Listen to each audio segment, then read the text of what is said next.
Good afternoon, everyone. Whoever is watching us from wherever in the world, hello from Berlin, from Rotterdam and Amsterdam and Tbilisi. We are really, really happy to welcome today our guest, Jakob van Rijs and Francesco from the Volume magazine. And thank you so much, Francesco, for organizing this talk. And I won't bother you too much. I will give you word to you, Francesco, and we'll help from the audience. So please. Fantastic. Thank you to all the organizers of the Tbilisi Architecture Biennial.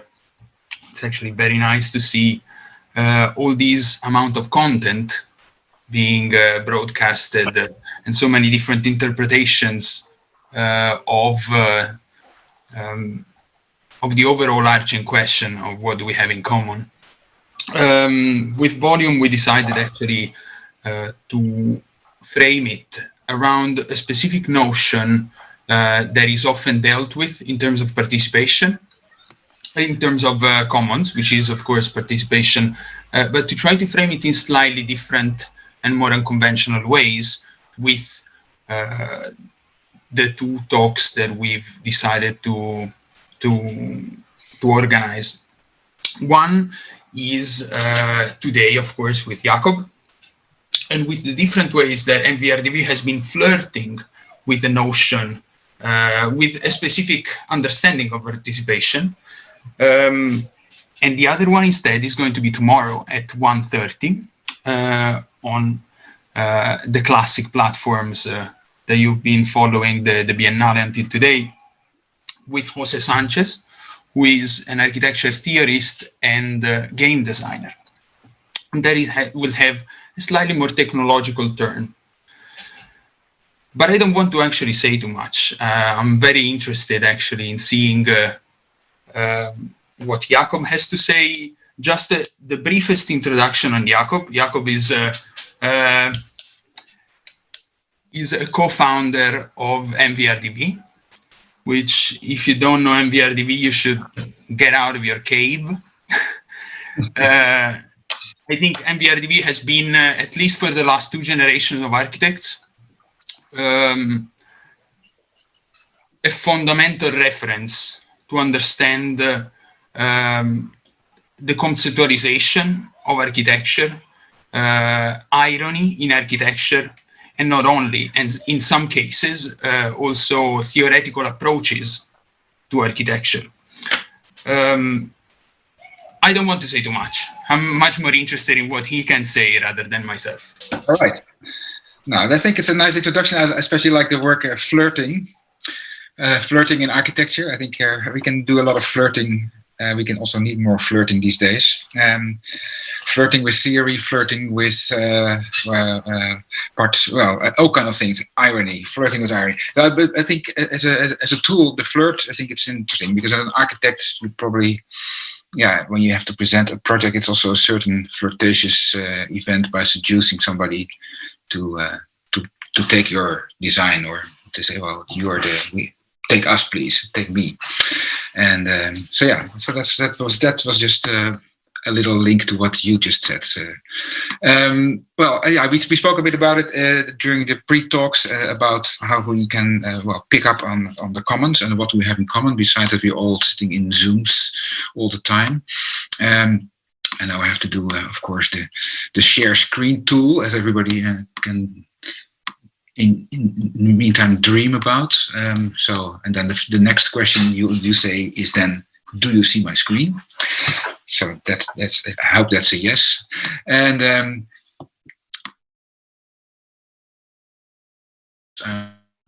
little intro slides about what we have in common. And the next slide and the next topic is more or less how we interpreted this for the talk that we are going to have. I'm going to show you some projects, of course, but also some observations on what is keeping us interested and busy. or is there a big picture or somehow a leading thought that we can pick up in a talk like this and you take with you? So let me see. Yeah. So open negotiations and building participations. That's a long title, and it contains two subtitles in one, and that is negotiations and participations, which is somehow also ever present, I would say, in the process of architectural life, architectural profession. And there's always some kind of moment of negotiation in the team, for instance, and making a design together. This involves both negotiation and participation. It's also involved in let's say, in any design process with other stakeholders. It's also part of the game, so to say. And then the other element is that's in there is open building, which is sort of the sub theme in this that I took for this lecture, and I selected the projects on. It's sort of an old theme, an old topic that became recently more and more in the news again, or in part of architectural debate. So there's a rediscovery going on of this, let's say, ideas that started in the 60s around the guy called Habraken, a Dutch professor, but was more well known in the States. But he's still active. And this week, actually, there's a nice workshop going on at TU Delft with the colleagues there, and part of the group of architects that we are working with together. It's a kind of bunch of architects from the Netherlands, and it's somehow nice to get together in these days. But some of the old stuff, maybe not everybody knows about open building and Habraken. This is you see the type of diagram in the low resolution, and but it's a very holistic, let's say, approach from, let's say, on different scales. And the idea is that you have for each element and each scale level a certain amount of a lifetime span. And if you take that into account and make projects that allow these buildings to change in different times, well, they can live longer. A good example is maybe some buildings are more open than they are imagined, or they were never designed as such, but they serve perfectly as open buildings. It's for instance in Amsterdam, the canal houses or the warehouses, the pakhuizen, that were developed for a very practical storage tool, but now became housing, and they probably will stay there for another 500 years if the water level is not going up too much. So, but let's say, but otherwise, let's say a loft but also an office building can become an interesting get a new life if the basics are there, if the skeleton is right. And then the infill can change, the technology can change, the services can change, the people can change, and a certain element outlive. And it's not only about buildings, also about streets, and again about these canals, for instance. They are there and they will stay, and they have this a different time. Lifespan time. So, and then inside the building, they developed this kind of diagram. It's actually from Stuart Brand, showing the different life cycles. And the most long one is, of course, the site. Although, you can actually build land, or land can disappear. But let's say the site is there. Then you have, let's say, structure, skin, services, internal walls, and stuff. And that means everything movable. But in practice and the everyday reality, this is still not the case. And so it sounds very logical, but if you look in building industry, the opposite is happening. You see that, for instance, here, a picture from a typical building site in the Netherlands, lots of cables being casted in ceilings and pipes and everything. So in case there's a problem with a pipe or you want to change anything, well, forget about it. You have to really use heavy equipment. So this is not exactly open building. Here's another thing. So the opposite so it has links with a kind of big scale and a kind of conceptual approach, but it also has links to the nitty-gritty construction sites and detailing of things. But it also has links to, let's say, regulations and how functions are changing in buildings. It's not always allowed. So that's why we set up this kind of group, which friends of open building, and we zoom in every now and then.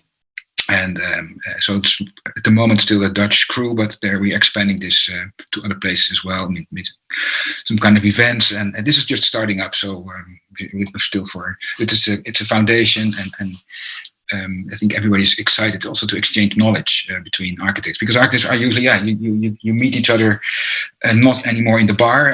Maybe you battle against each other in competitions, and maybe you see each other in an event.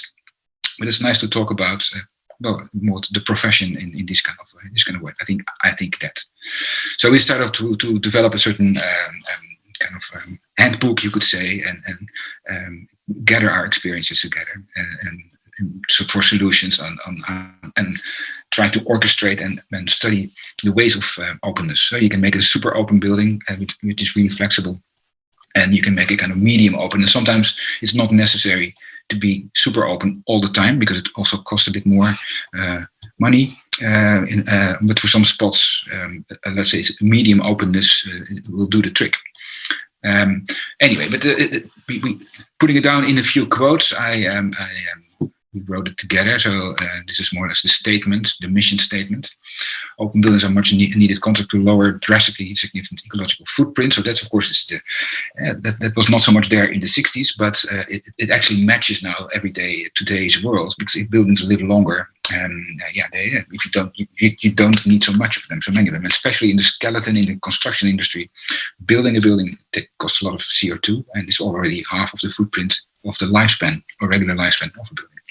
So that's the big story behind, you could say, and it also allows for a certain amount of change. We're talking about commons and flexibility, and the future is unexpected. So how can you make a design for a building that lives for 50 years? So that it's a bit hard.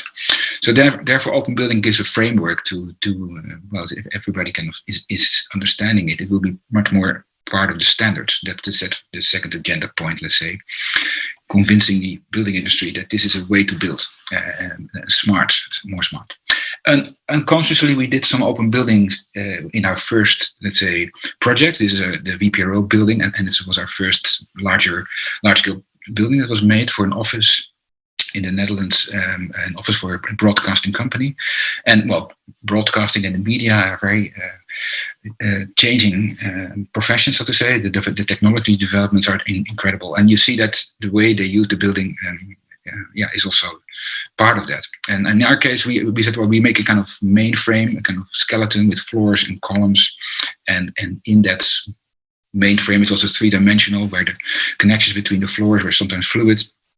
The program, the people, and the stuff can hover in between. This is a small picture of us being there again 25 years afterwards. So that's already how long we are, how old this building is, so to say. It's maybe already officially half of its lifespan, although we hope, of course, it will outlive us by far. And inside, yes, you see that we have this, we created no lower ceilings, but we have kind of raised floors, so that actually these pipes and all this stuff is not cast in, but it's on top of the concrete. And there's all kind of elements that you can change. You can, and that you don't, without major interventions. You see as well, let's say the facade, it's a wooden facade. Some elements have already been replaced after 25 years, and which was not really an issue. The detailing was like this, that you can actually do that. But it was not, let's say, a conscious decision to follow the open building guidelines, but maybe it was an unconscious decision. Here are some interiors of that project. And it's a very homey office, so you could say that was already ahead of what we are, how working and living is intertwined. So this could also be an apartment, but you see it has quite a lot of fluorescent light, so that's there you can see, hey, maybe this is not an apartment. It's some kind of office loft.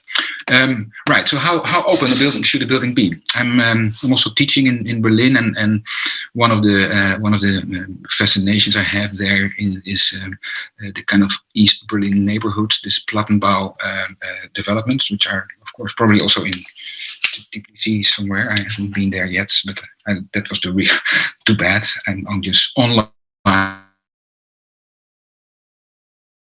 To visit one of these buildings and took pictures of the interior. And this is a standardized product, you could say. It was developed, of course, by the East German architecture school. And it's a super functional layout, and it was replicated many times, not only in Berlin but elsewhere as well. And the funny thing is that these buildings, well, they don't look that exciting from the outside, but they seemed more. I was actually surprised to see the possibilities that they have without changing.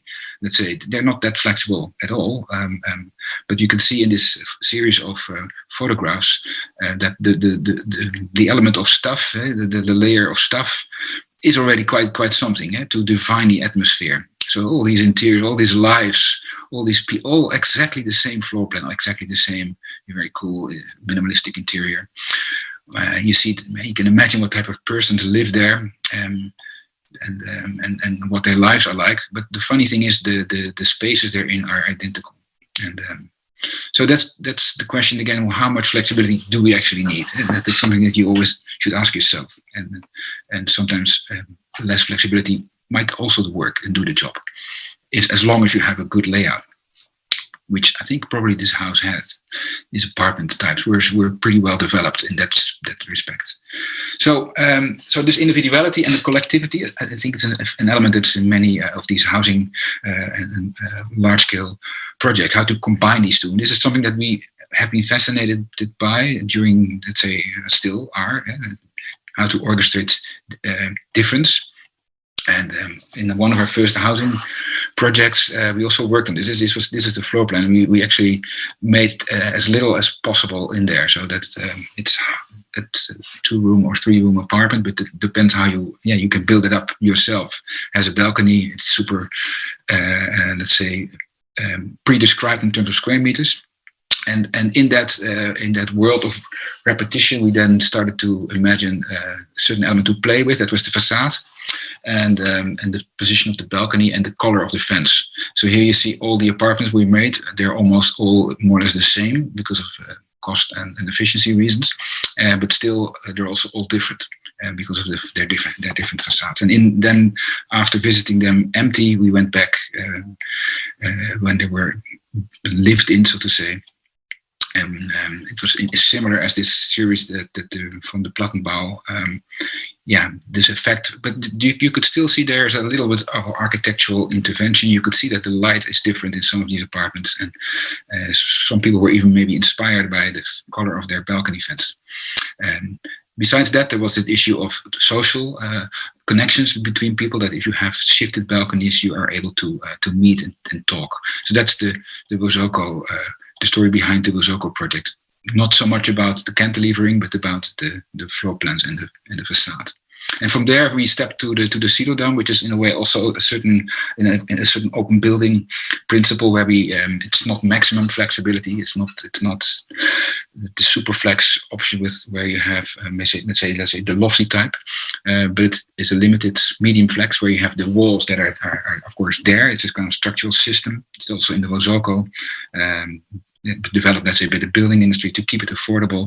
And then interiors, they are quite, there's no cables in the walls, for instance, that are not fixed. So all the walls that are fixed have cables in them, and all the other walls not. And that meant that there's a big variety possible in the layout. And it was during construction already possible to tune your apartment that you were able to buy. We orchestrated them into groups, certain typologies, could maybe attract certain people. This is another series of photographs from exactitude from 2 photographs from Rotterdam. And they take street pictures collecting certain typologies of people. And so this is guys with hats, kids with a shirt with little cartoon figures, whatever. And they do this for already years and years and years. And in a way, this building that you could see is the architectural equivalent of that we kind of grouped certain floor plans, certain lifestyles, you could say. And then persons could buy or rent, mostly buy one of these apartments.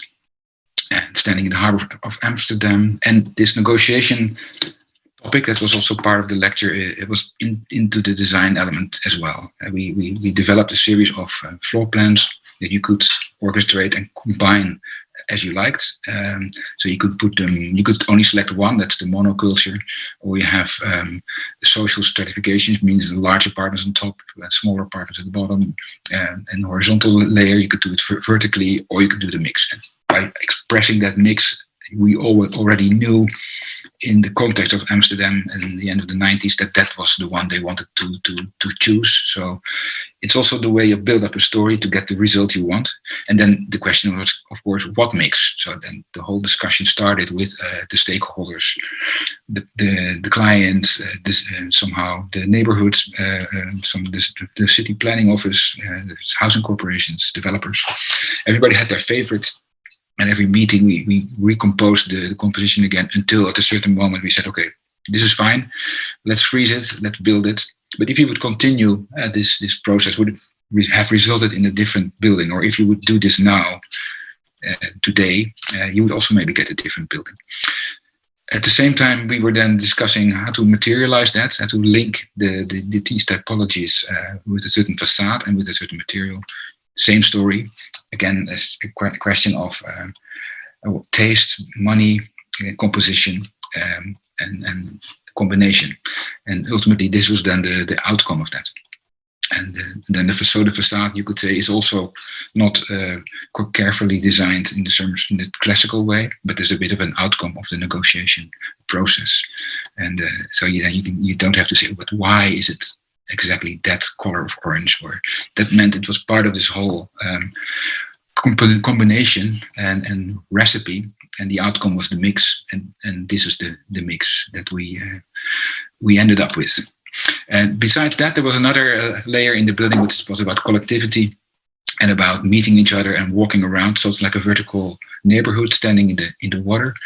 So there's not much public space around the building. That's all water. So we added some internal space and some, let's say, collective spaces inside, connected to the accessibility of the project.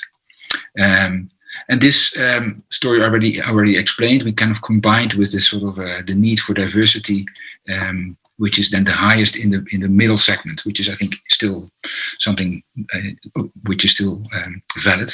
And so the group which is the biggest should have the most variation. So that was the layer that we added behind this construction and selection process. So ultimately, that resulted in a series of apartments organized in groups, structured by the construction guidelines and the efficiency rules and the cost calculations. And it was built like this. I quickly click through to building it. You can see that the images are a bit rough. That's part of the time that we were made. We should maybe take some new pictures. Part of it was like connection to the outside. So we have a water block, so to say, where there's no housing, but there's a harbor. There's a big connection towards the city with an entrance leading to a balcony from where you can look back to over the city of Amsterdam. And inside there's this color coding where you actually sense the fact that you walk from one block to the other. As you cannot see the interiors, of course. And so you notify that certain typologies have a certain color, and where you are in the building, that color comes back, and the same typology happens every now and then, comes back on another position that has the same color again. And here you see these different typological spaces. So here you see the white double high balcony with a staircase, a bit like in Amsterdam Canal House. Here's the one. This is the corridor crossing the harbor, where you look down to the water. When you go up, you change color. This is a smaller balcony higher up in the building for the inhabitants, where they can spot the ships coming in or have a little birthday party together. A more narrow street balcony, duplex apartments, work and live apartments, classic apartments, lofty apartments, double high type of Corbusier, patio. Everybody kind of modified it to their own needs. So in a way, there's in these groups of apartments, all of them are slightly different again. This is another one where you have the roof access. So in that collection of kind of differences grouped into blocks, that's the concept of the Citadel. And it is one way of where participation in design leads to also to a certain flexibility, because now that people selling their houses and new people come in, they modify their layouts again. is to live for a certain amount of years. What's nice to see is that we have still contact with the inhabitants organization. They have this website for everybody living in the building, and every time you would like to go there, you can actually, via that website, you can actually book a tour and organize this for a modest fee. And then somebody living in the building who has time can say, yes, I'm going to, like Uber these days, accept the tour and make a walk with you around the building. And they made actually a couple of years ago, the building was 10 years old. Now it's already getting almost 20. And they gathered some events and showed what's happening. You see different type of people living there, different age groups, because of these different typologies, the mix of people is also more diverse. Funny to see as well, at the bottom of the picture, we have these small corridors leading to the electricity meters. These were necessary for reading out the electricity, and they actually use these corridors because they're not that frequently. It's not really part of the main routing in some cases. So these niches became, for instance, a fitness room or a library, and so that means that the users adapt the function of the circulation space in this case. So here the building is standing in the city. So that's one way. Another element of open building and a certain amount of flexibility and participation is a project that we finished not that long ago in Denmark. It's transformation of an old factory, a skeleton, you could say. Here is the elements that we reused. It actually was a factory where they were producing these elements. So it's a concrete factory, and they produced prefab elements for the building industry. If you would buy a factory hall, the factory elements, these came from that concrete factory in Roskilde. So in a way, it was an extra reason to keep the skeleton and use it for the base of a new function. Actually, a school, kind of, we call it a folk academy. Is kind of a high school for after your regular high school. Between university and high school, you could actually tune in for half a year and do some courses in this school. For those who don't know, Roskilde is a city not too far from Copenhagen. It has the biggest cathedral of Denmark, where the royals are being buried. There's this huge museum for the Vikings. But for others, they only know Roskilde because of the festival. It's at the bottom, the music festival. And in that moment, Roskilde is doubling in size of population, as there are 50,000 people coming to the festival. It seems like a different world, festivals. Anyway, but what's nice about this, this festival is really developing throughout the years. 50 years, I think, is already happening, and the city wanted to establish that presence throughout the year, so that festival is only, let's say, 1 week, and then altogether, let's say, 3 weeks of activities. And by organizing this in a different way, you see that enormously the scale of it, that the city is doubling in scale, to try to make a festival area in the form of a cultural facility, museum and a school, and some kind of housing units combined to that. Based on this factory that was located between the festival area and the city. So they bought this terrain and now developing it into a new neighborhood. Around this cultural facilities, there's other schools and in a way, this old factory, you could say, was a heritage element. And we developed a master plan for it together with our friends from Kobe, from Copenhagen. And the first part was the museum, that's the golden box. The second part I'm going to explain is this school building. So this is the first building where we made this partly new, partly old. So it's this kind of new golden box with a red carpet where you enter. In the cantilever is the exhibition, and behind you see several old halls that are being reused as well. But the school, is part of the same project, and in a way, it's also dealing with this reuse and the fact that you could make something completely new inside something that's partly old, but then it's a drastic redesign. Here's the the old building. It was somehow modularly built. You could see that it has this structural columns and these prefabricated infill elements, and so it was quite. But you could see when you went inside in the empty state, it had a certain character. That's in the detailing of this main structure, in the overall atmosphere, and the proportions of the space. So you could say it's a good space. So and so it was not difficult to convince people to say that this is a great space for a school. The second was, of course, that we had the room program and the amount of spaces and how can it fit in, because it's not, you have your limitations. It's a square building. It's quite deep, you could say. How does that work with light and all kind of practical issues? So that was a big puzzle. Ultimately, there's a certain amount of solutions, a certain balance between enclosed space and open space and in between space, and getting that organized was the design task. And we organized it like this, that every element of the program got a certain material which would fit very good with the use of it. So there will be spaces for art, spaces for discussions and debates, spaces for music, spaces for dance. The organization of the school is like that. You have several groups of activity dealing with, let's say, the mind, the body, and the hand. And the hands making, the body is, let's say, the dance and the performance thing, and the mind is, let's say, thinking, philosophy, discussions, debating, these kind of things. So that's the holistic approach. And then for each room, we created their internal perfection. There's a workshop space, there's a performance space, there's this kind of acoustical black box for studios, and etc. And in between, it comes together. So these are some collages. You could see as well the structure was independent, let's say, from the rest of the infills.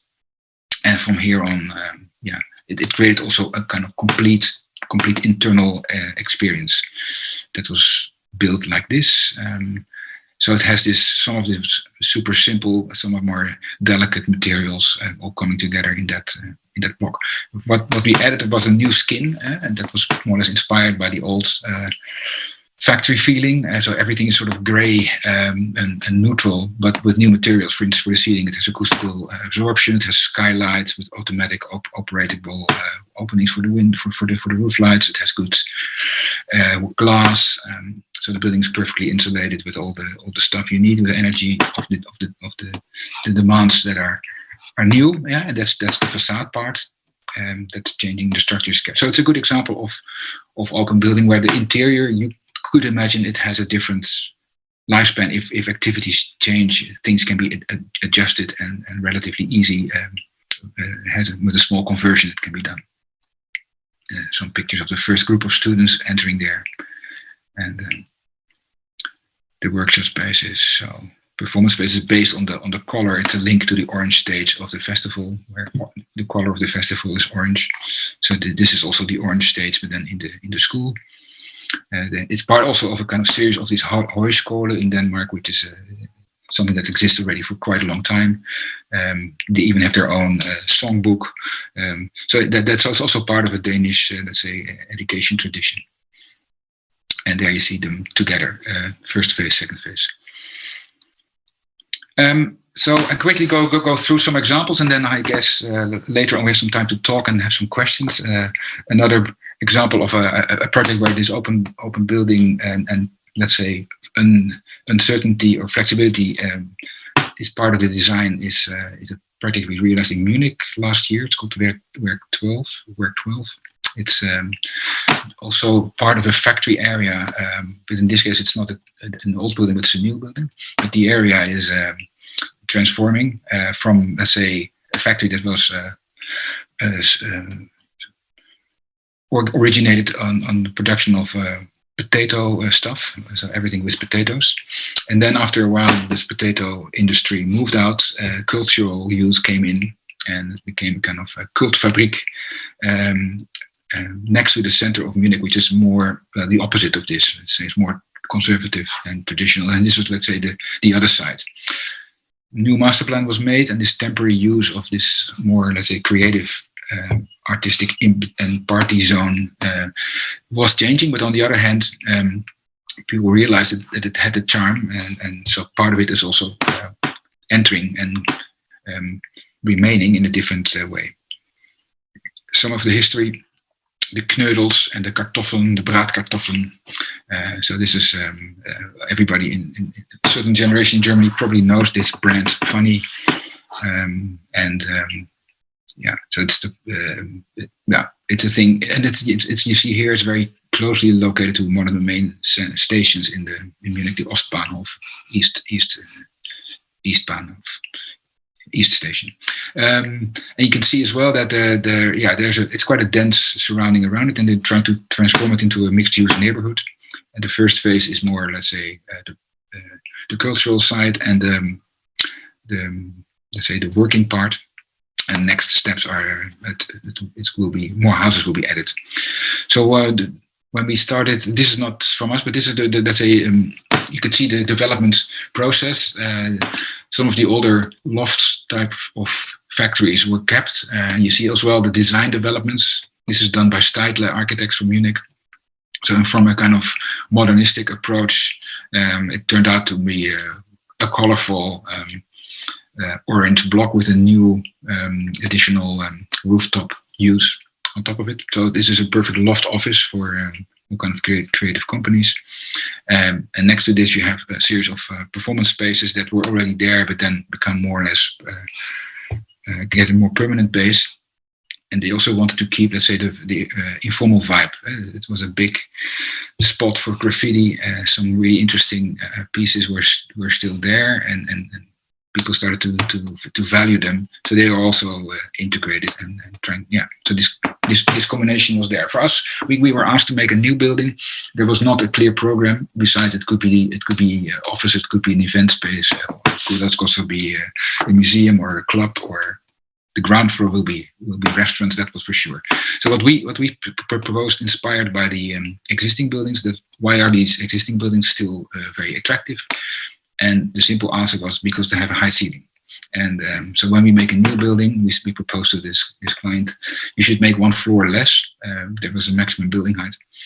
And so instead of 6, please go 5 and have the possibility with a little bit of infill inside. So altogether, you could more or less have the same amount of space, of square meters, inside the same amount of cubic meters, but it's organized in a different way.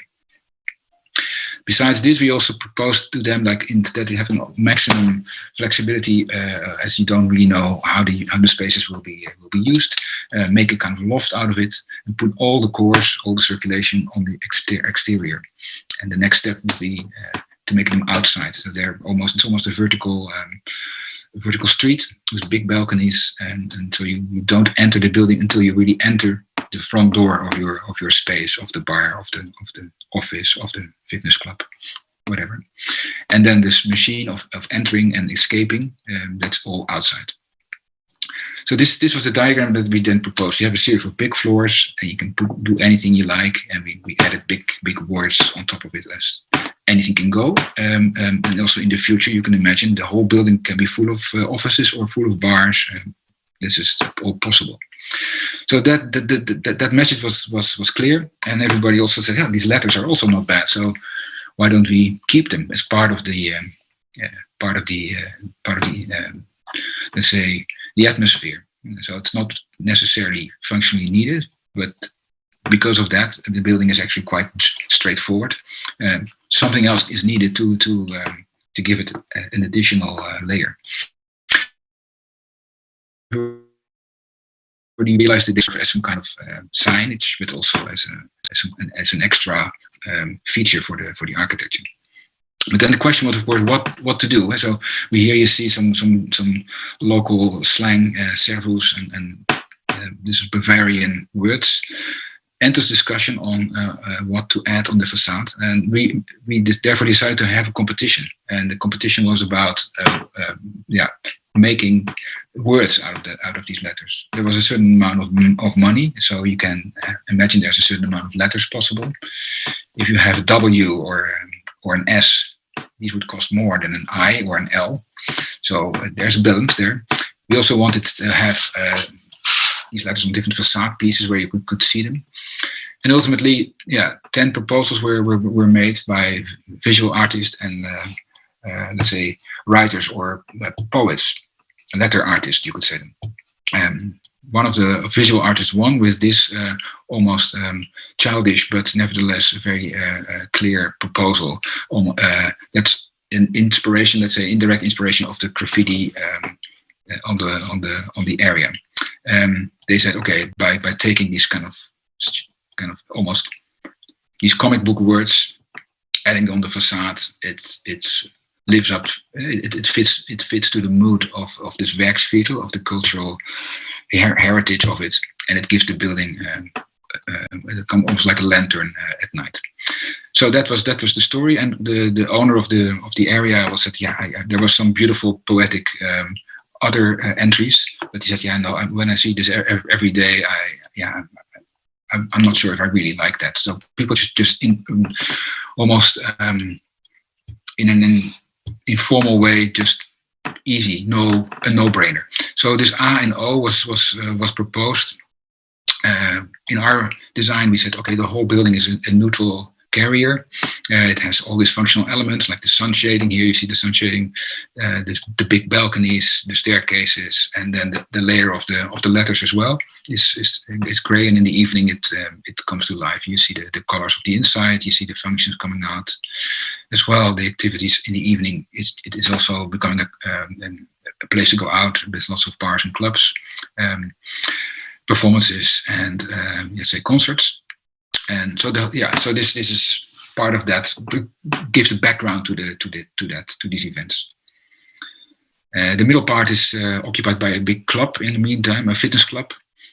During construction, the sort of big main rent contract was signed, and the main condition they had was that they would do it for a certain amount of years if they could make a pool in their fitness club. So that was a bit of a hassle because the construction more or less started already. But as we took out one floor in the concept stage, and the foundations were on top of an existing parking garage, we had some extra weight that was not used in the foundation, so to say. The building could be more heavy than we had imagined it. So this fact that we took out that extra floor now allowed us for the extra weight in the form of the pool. With a little help from our structural engineer, he made that work. So here you see the results, and it's a super. You see this cascading staircases. They're a reminder of our expo pavilion. That had to do with the fact that our client was actually, wanted to almost transport the expo pavilion from Hanover to Munich. Nice idea, but not so easy. So the guy, the master planner said, but it's much easier to bring the architect instead of the building. So, but of course of that, we sort of had this link to the expo pavilion, and therefore this, instead of making the stairs straight, we made these cascading stairs that are also in the Hanover pavilion. I think there's a small movie, but I'm not 100% sure. Yeah. It shows a bit of the vibe of the architecture. I'm not sure if you hear the sound. The sound is not so interesting, so I put it a bit off. But there's none. The question is, I don't see anything. Well, you see, it's always,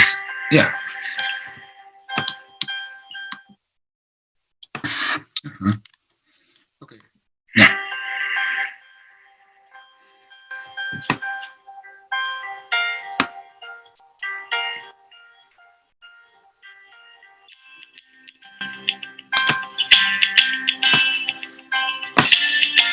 You can see as well that the proportions of these balconies are quite huge, so they're more than 3 meters wide, and so they really are a kind of vertical street, and give an additional use for the users being in the building. So it can be terraces or spaces to do your exercises.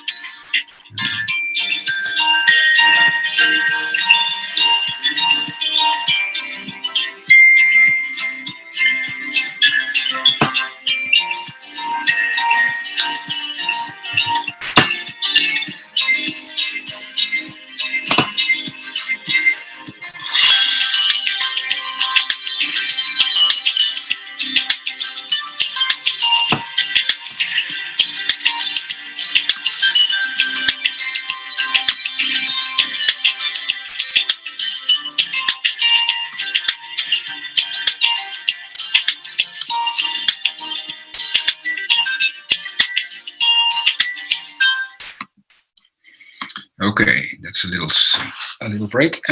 Let's move on to the larger scale. I like this to end with two master plan type of projects. One is already under construction and ongoing, and the other one was a competition that we didn't win, but was a base for, let's say, a methodology that we like to continue with.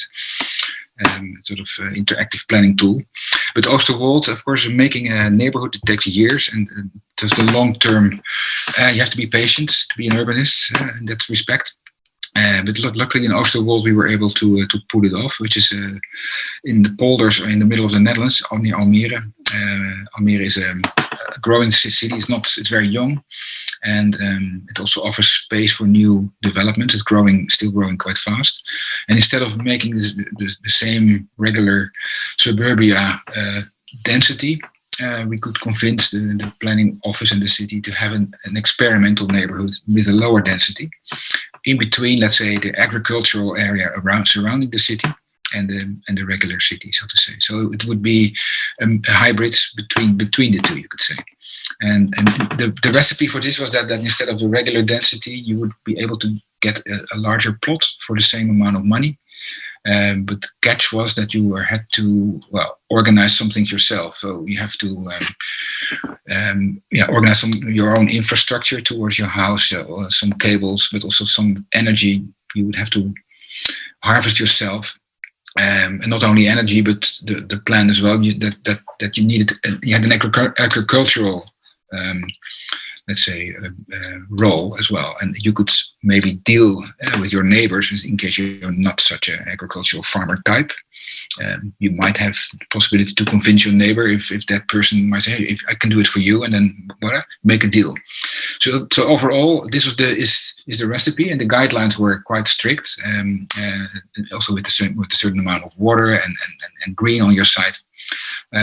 So it was not for the easy-hearted or the people that want to don't mess and just buy an apartment or have the same standard house and whatever, get in. So it needs more action from the inhabitants and the owners.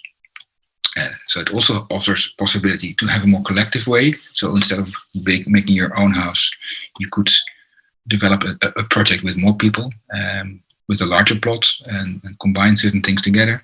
So that led to all kind of initiatives that were normally not really possible in the Dutch context, which is pretty much, let's say, organized, and we like the master plan. But now you get this other type of person that were looking for a certain amount of freedom, which is for some maybe not Dutch people think, oh, this is looking very normal because this is how we do it all the time. Or it's all look for somewhere in the States or so. It happens already like this, but in the context of the Netherlands, it's a radical thing. And so this is a little sign before.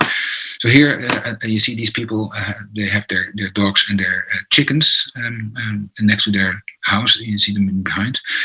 Some pictures that I took from recent images on the internet. And you see the project is pretty big and expanding. And here you see a first development taking place. You see two people starting to build. There's a bit of water, and they basically scratch the surface of the agricultural landscape, which is some areas are then reorganized. There's still incredible, and we're producing a lot of stuff that we don't need, in the sense that we export that to other countries. Even though we are very small in terms of scale and size, we produce a lot of stuff. So therefore, there's a discussion going on to reduce that area for the agriculture instead of creating areas for neighborhoods again. And they usually do that in this kind of suburban way, and this is the other way. And you see, this is a picture. It's a very rough picture, but you see this first boom of construction, almost like the settlers of Oosterwold moving in. Building their own little thing, and also designing their own landscape and streetscape. So together with the group, they, in this participation process, they decided how the road should go and who is what the pavement of the road is and everything. You could build your own type of house in a very simple way, or have an architect doing it for you, or constructing it yourself. It has to only deal with the regular building regulations, but there's no aesthetic guidelines. So on your plot, within very, very few there are very few limitations. And that led to some remarkable. This is already for a couple of years later. Half in the earth. These are more or less eco houses, and they decided to have their neighborhood really in a kind of natural way. Yeah? So no hard surfaces. This is certain people come together, let's say, and decide this type of living. Agriculture. This is a school because it was quite relatively far away from public transport. Schools also appear in the yurt. Temporary toilets, cool architecture, simple boxes with containers as storage rooms. So it's fun to go to and to discover what's happening. And of course, there was some criticism that it was too cheapish and not looking nice. But I think when time passes by and the green is coming up, it will be probably pretty cool. Some more luxurious versions of this, but also traditional houses, but standard houses.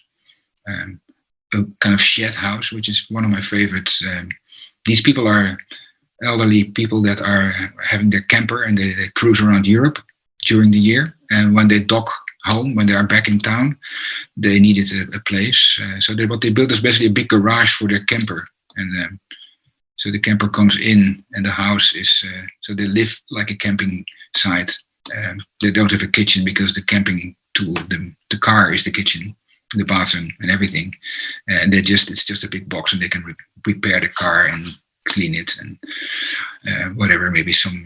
So this is a super simple and cheap building, and then, but for them it's the perfect solution, and suddenly the car becomes the house. Last one is the Hamburg proposal, which is a very interesting competition for a transformation area from an old harbor area into a new mixed-use city area. So you have Haven City on the other side, which is where the Alp Phenomenon is built. Many blocks, but a very strict urban plan.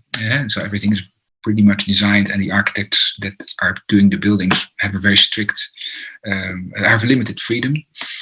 And the city wanted to develop a new Haven City, but with different guidelines, much more mixed use, more production, but in a way also dealing with the new demands of, let's say, energy and sustainability, ecological aspects.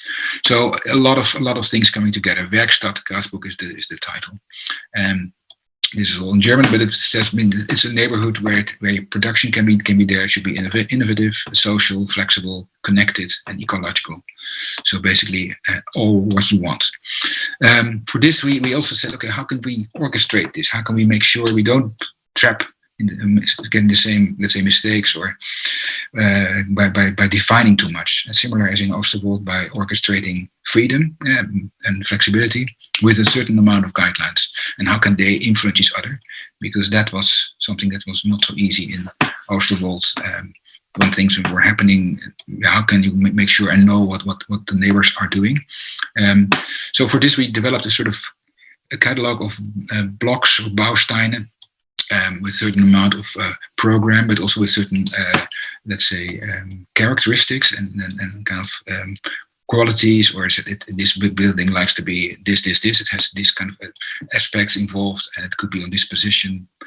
So the more information is added to these blocks, the better. Some of them were quite generic, so to say. Others were more specific. And with all these elements, some of them can be mixed use, some of them can be single use.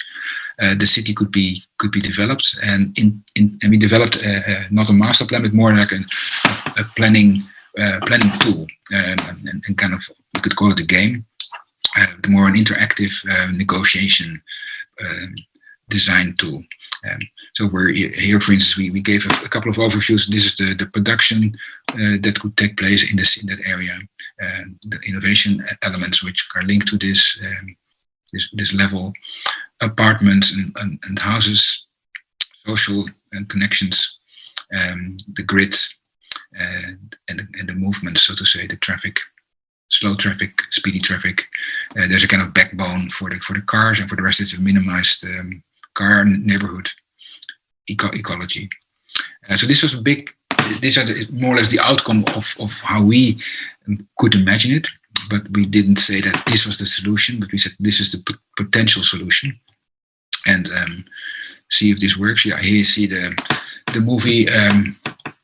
Well, somehow it's always something with movies these days. I'll do it again. Yeah.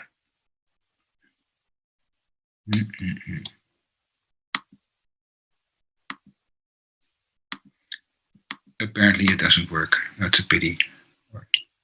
No, never mind. No, this movie would have showed you that that there is a kind of endless series of possibilities, and that depending on this multiple solutions, you could develop criteria to select the best solution, and these criteria are then together with the stakeholders and everybody involved. You can develop that. It's a pity that it doesn't work. Yeah, something is happening. So here you go. Yeah, you can follow it. So it's a data-driven design tool where everybody can, let's say, everybody involved can influence somehow their wishes, and then the design tool is showing the effects on the spatial way. So in a certain way, we could, for instance, give already the playing board. For instance, we could develop elements where you want to have a road, the main road, or you can say, well, maybe this is a good spot for a park. These are more or less the meta level. You can indicate a certain amount of, let's say, attractors, or sort of main big infrastructural elements, or a public building or a school. We can position those, and after that, let's say the regular program, you could be filled in, and they can be for instance, the fact these attractors are there has an influence on which type of programs can be located there. So for each block would have a certain amount of characteristics that could be mixed, and it could be indicated of the for each element they could have a certain importance, and that could be changed for each participant. So somebody would find distance to the station very important. Somebody else thinks that a view is more important. So in that this would then be a first base for further planning. Instead of just making some kind of top-down master plan, this would be a kind of a tool to get more bottom-up development, and yeah, let's say create a neighborhood where that is in a way better suited for the future. There's all kind of possibilities. It's not that the park could be there. You can discuss about certain starting points, and then this tool, a software tool, would create potential solutions that can be evaluated and ultimately selected. So that's this design tool, I would say, is somehow something that we're very interested in to use in future planning operations. I could also use it on a different scale, the level of a building. But ultimately, yeah, our project was maybe too hard to grasp for certain people to go for it. So we didn't win this competition, but we nevertheless developed something nice for future use. Okay, thank you very much, and let's have a little chat, Francisco.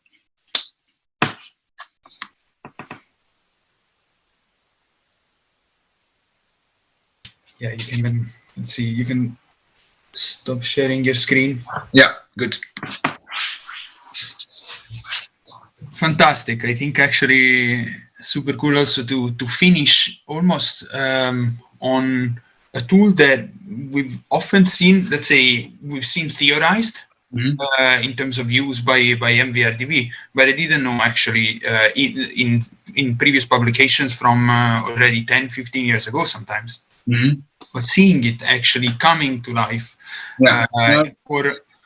I could have played it live, but then it would require more support. And but nevertheless, for a lecture, it was a bit complicated to explain it like in detail. But absolutely, it is really like a slider tool where you can mix and match. But it required some. Yeah, of course, in the context of a competition, you have a very strict deadline, so it was a little rough on the edges, so to say. But so ultimately, it would be really nice to develop this in a more smart, usable thing. Yeah. You're triggering. I mean, you're triggering one of the biggest fears of the architects, which is to prove ourselves irrelevant here. Yeah, true. Yeah. Yeah, that's in a way is in the Oosterwold thing as well. And so how much architecture is needed. And so maybe you would provide the conditions, and other people can take it from there. And yeah. That could be on some spots very very useful, and in other spots it might be very important that you do have an architect finding the right, whatever, precise and specific. But that's exactly the point. I think actually the fascinating aspect, what I can take from your presentation, is that basically the idea of negotiation that you've been flirting with has a lot to deal with new notions of the self that have been of self. So actually that have been on the rise, especially from, let's say, 1979 onwards, when Thatcher came to power. In the whole world, we can see that it's quite so. To a certain extent, that's also one of the reasons why the concepts of and the ideas of Brachen that came out, I think in somewhere in the 60s. Yeah, 1962, something like that. Took so long actually to find a root in reality. And to a certain extent, I think what's particularly fascinating, what you're telling us, is that the understanding of participation, in this case, comes from a reflection that understands reality, especially in the built world, in the urban environment, as a particularly complex and interlinked system, which actually is not the architect allowing the user. Yeah. But it's actually the other way around. So it is basically these strange overlayer of, on one side, the economy, on the other side, politics and so on.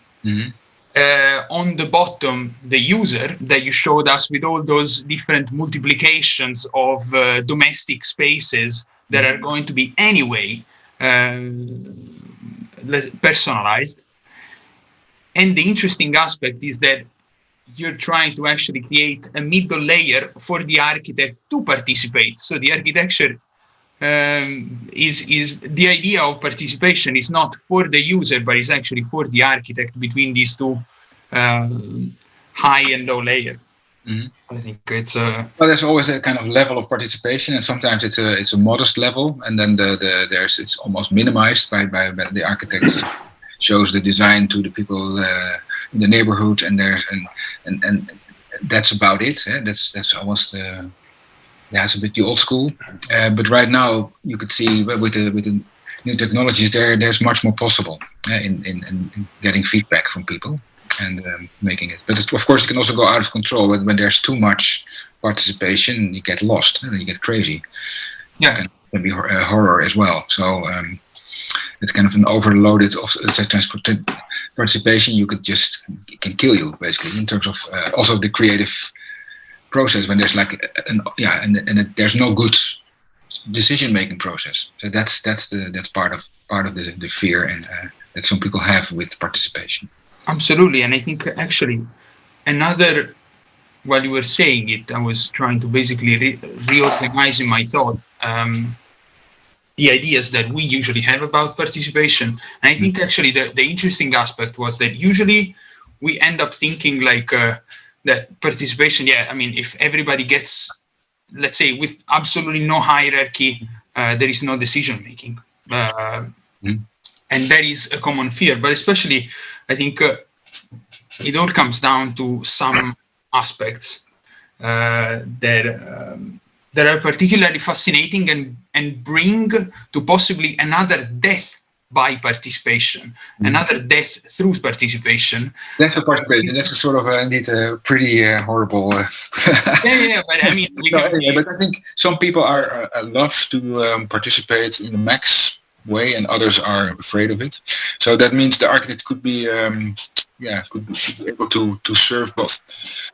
Kind of almost slow down the ultimate participation tiger and promote or kind of stimulate the ones that are hesitating and too shy to participate. So I think that this, and if by making a tool or an element or design that gives everybody the possibility to say something without, well, being influenced by somebody else, maybe. Well, that can be interesting. But of course, as I showed in these projects, there's always a certain amount, and sometimes it's just a sub theme, and sometimes it's the main theme. And this, Yeah. I think it is. Let's say, especially seeing the level of negotiation. I have people that live in Almere, in Oosterwolde. Yeah. These days, they're building their house. Yeah. Living in a container. Amsterdam is becoming very expensive, as you probably know, and that one way is that people go to the suburbs again, but on the other hand, they don't really like that.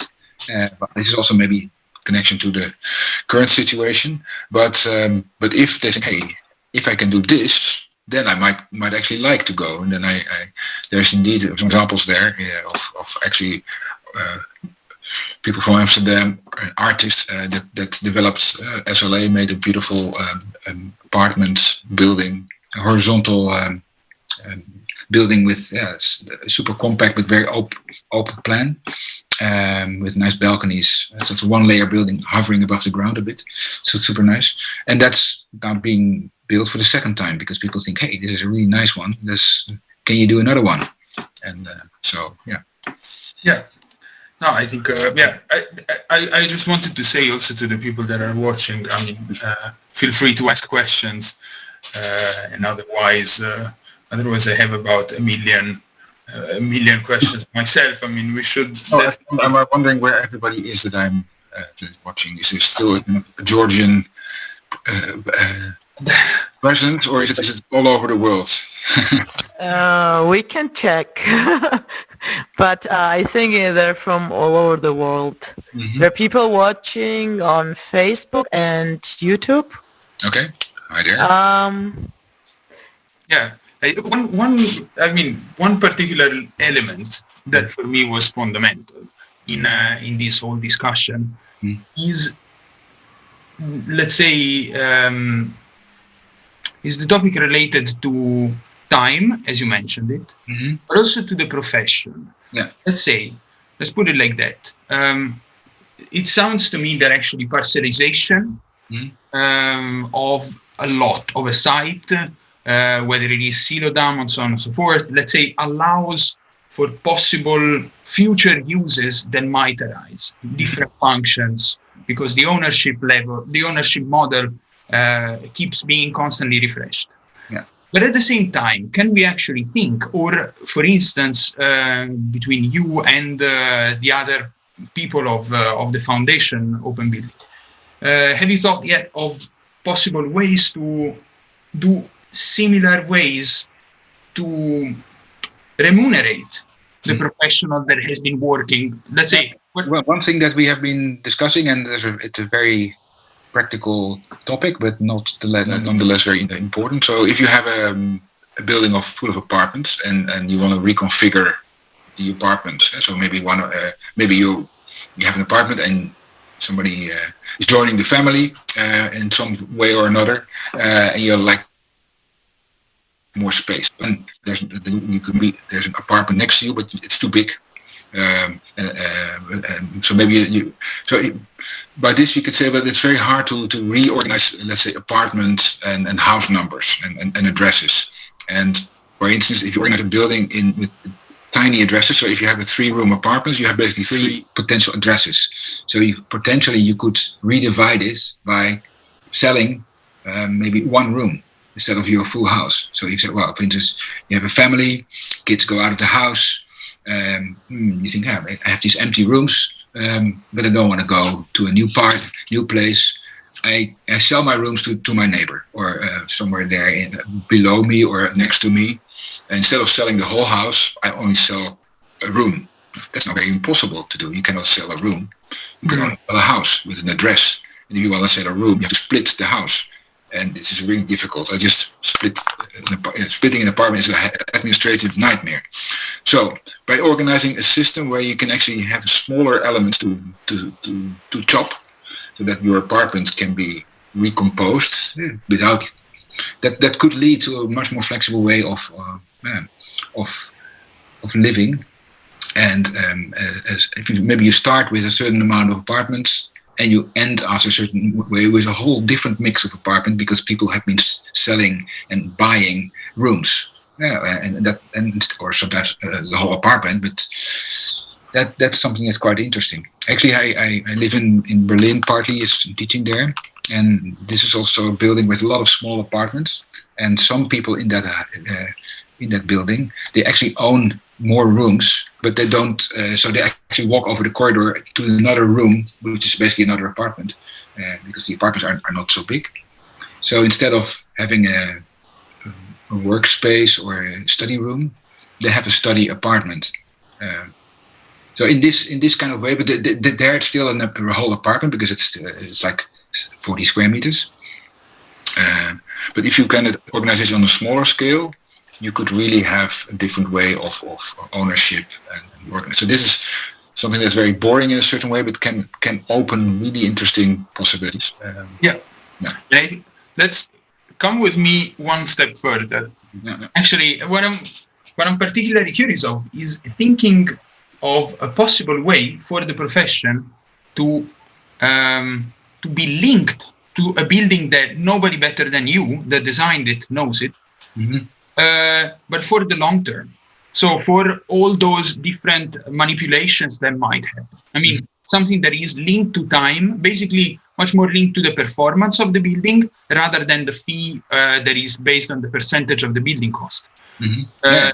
That would be nice indeed. That would then you would have a completely different way of doing a job. Of course, it means if you make a but as an architect, in a way, you're partly influential, and partly you're really depending on others that make it. If the performance of the building is good, you can say the architects make a great detail, but if the contractor fucked it up, it's you're also have a problem. But in a way, it makes a lot of sense. It reminds me a bit of a structural engineer that we worked with, and they were discussing about we wanted to have him on board, and the client said, this guy is too expensive, it's really good, he's a good engineer, but his fees are outrageous.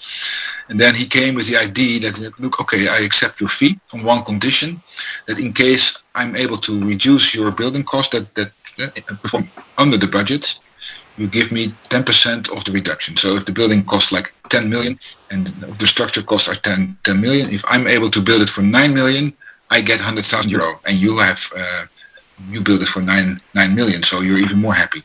So and then the client accepted his lower fee, and he was actually putting in a lot of effort to make a building for the budgets, even below the budget. It was a risk, but it was sometimes you could play that card. So yeah, also for an architect, if you say, well, if my building is coming into the whatever, you can say it's so much energy or so much publications or the sales of the building go like this. They're all kind of performance-related elements. I'm not sure if you should do it all the time, but it could be a way out. That sometimes the fee based on the building cost is not the best solution. I agree. Yeah. I don't know if there are actually questions. Otherwise, I can keep going forever. But I will check. I will check and let you know if there are some questions. Yeah. But I think specifically parts that for me was particularly funny in knowing also the Osterwald project is the fact that it started from a precise, like a typical thing that architects and urban planners do. Yeah. But at the same time, it completely flipped the idea the moment it intersected with ownership. So the idea was, let's say, we're going to have specific percentages of this land allocated to specific functions. But at the same time, the beauty of it is that instead of maximizing specific areas, you subdivide whatever plot you've bought for those percentages.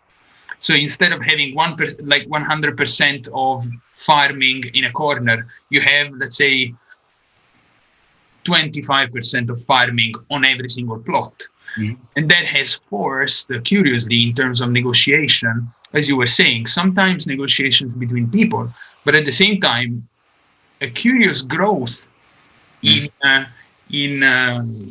ability of people to deal with their own surroundings. Yeah.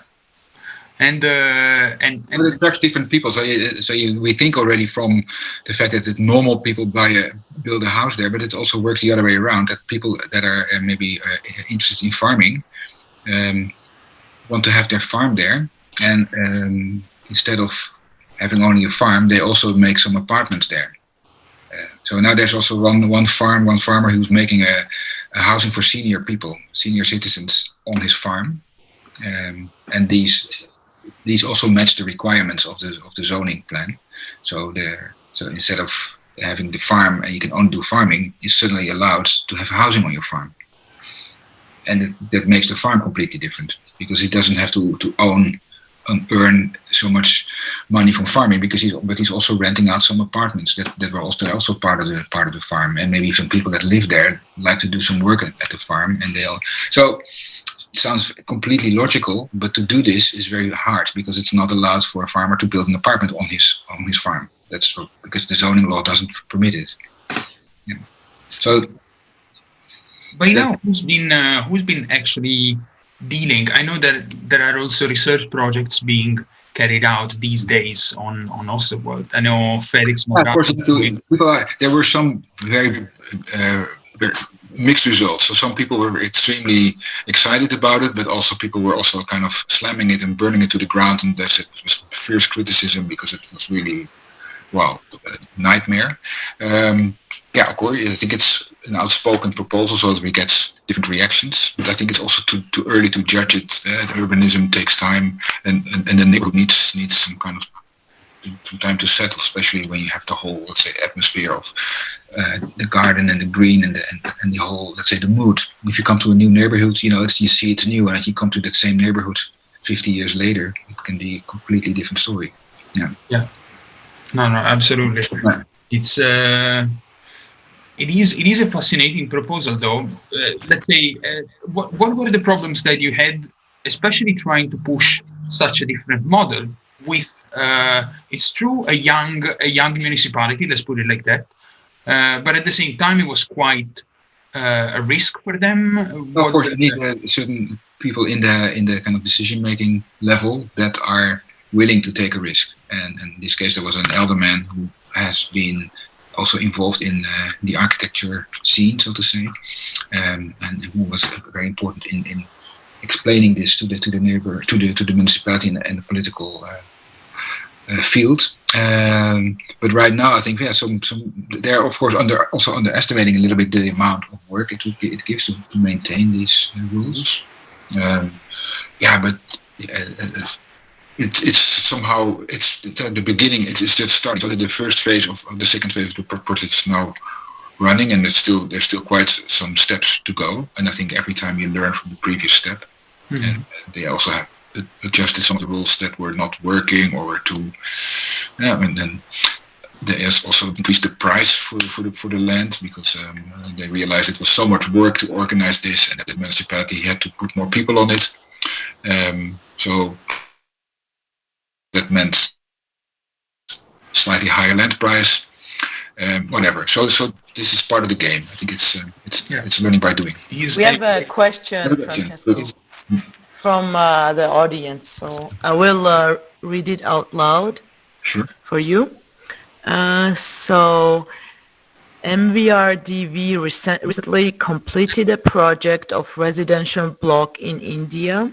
Yeah. Could you compare working on residential apartment block typology in these three totally different countries as India, Russia, and the Netherlands? What are the similarities and challenges? Yeah. Well, the building is called Future Towers, and it's in Pune. It has 1,000 apartments. It's a huge building, and then of course there's lots of cultural differences. Of course, in this case we had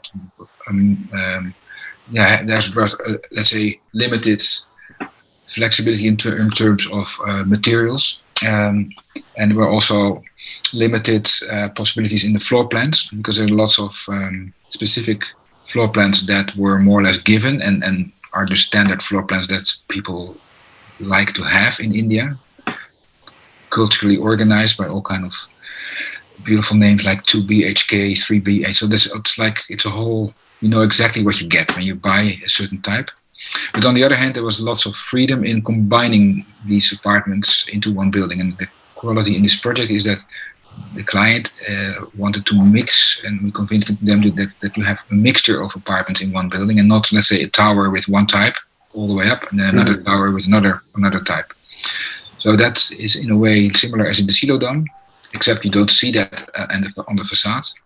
But it has an incredible amount of differences. So you have tiny apartments, but also very big ones, all kind of combinations. Also per floor, it changes. So in that collection of standard apartments, this combination of them created a very interesting building with also collective spaces. So yeah, I could talk about it for another time, but it was very challenging. But I'm also quite excited to build mass housing. So to try to have a building which is like 100,000 square meters big and turn it into an interesting project instead of a monster. And some people still think it's a monster, but then in general they don't like big apartment complexes. But still, people have to live somewhere, so these apartment buildings are somehow needed. So let's face that and make it into something nice. And Russia, of course, yeah, we're constructing a building in Moscow, which is has also a lot of in the similarities. There are offer multiple collections of apartments, so not one type, but a mix. Try to organize them in a certain way that they have something in common as well. Theme of the lecture: what do we have in common? So certain spaces where people meet, and do it in such a way that it turns into an interesting building for the city. I think that's ultimately the recipe, and the outcome is every time different.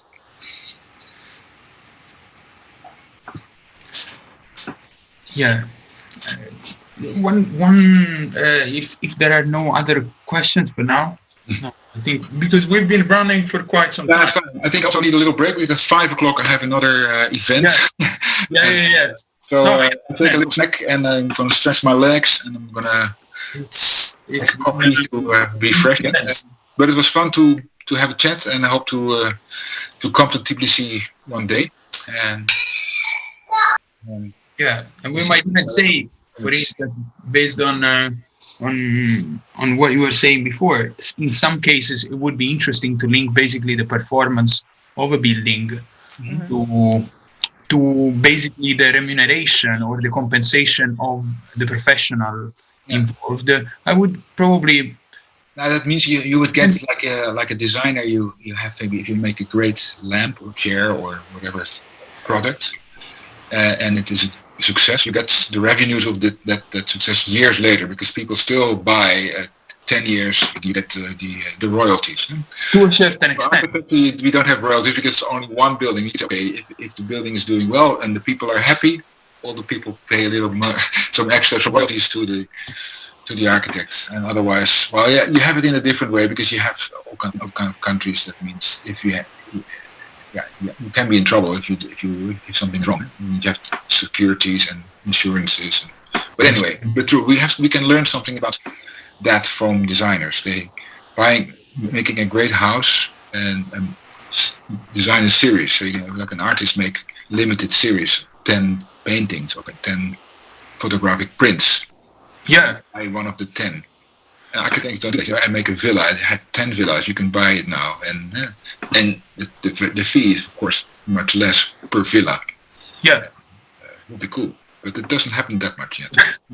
No, but I have to say, at the same time, there is quite a push toward the platformization of so many different sectors. Sure. Especially when you start to make this construction on this kind of, let's say, smart construction principles, where maybe innovation in producing the building. So it can be like coming out of the printer or whatever. So you have, if this is really moving forward, this 3D printer can print that building anywhere you want. If you have the file, it goes to the printer.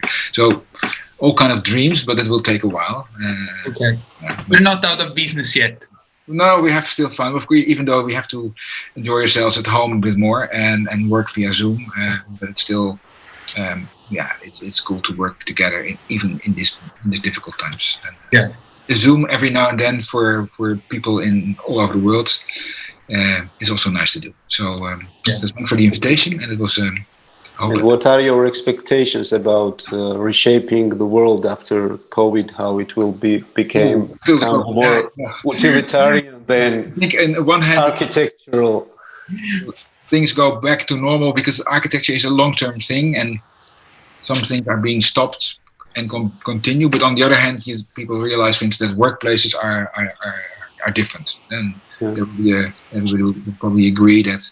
The mixture of working from different places online, or it can be organized.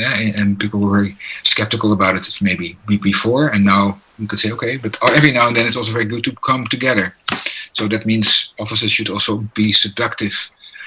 And coming back to flirtation, so they should seduce people to come to work and instead of staying at home behind the screen.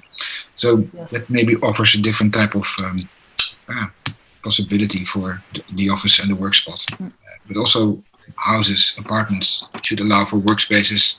So that would mean a different floor plan. So these kind of things will probably you won't see them immediately because architecture is a slow profession, but they will have an impact, an input, an influence on the long term. We are all in this shit together. Right. Thank you, Jacob. It's 5:30. I hope you have a great. What time is it in Tbilisi? 1 hour later, I think. No, 3. 3 hours later. Yeah. Oh my God. I thought it was. That's interesting. Jacob, hope to see you in Tbilisi also one day. Yeah, absolutely. Let's keep that line open and. Yes, for sure. And thank you so much. Sure, it was a pleasure. And thank you, Jacob, for everything. Take care, everyone. Bye. Bye, Jacob. Ciao. Bye.